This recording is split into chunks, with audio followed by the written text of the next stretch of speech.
صاحب الجوف يقولها باختصاص للي يدي الكلام ولا يوزنه. يا الدواء يسكر فمك قبل ما ملاه رصاص، وعلمك كيف تلفظ بالحديث يا المرة. لا تزيد كلامك العف يا الهين وخلاص، لك الزق يا العتمي يا المرة. صاحب الجوف معروف يا الرهاص، اسكت يا النذل المدعسة. ردي من بطن جفري مؤشر بالرصاص إلى الشاعر الجوفي مزلزل يحزنه.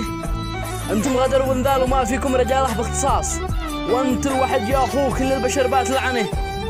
الشعر ما أنا أتركه يا أخي خلاص، لو كنت شاعر اشحط كلامك وزنه، وما نترك بلادك لو ما يجي الحكم القصاص، ولا عليها العار منجلس في مأمنه. اسكت واطلع على فمك مقاس، وافهم الشعر يا جوفي من هو مدمنه. لا تظن أصحابنا أن قيمتهم رخاص، لا وربي ما يخاري كل جوفي نطعنه. واسأل التاريخ عنا بكامل الخمس الحواس، واسأل عن صيادك بالقلوب المؤمنة.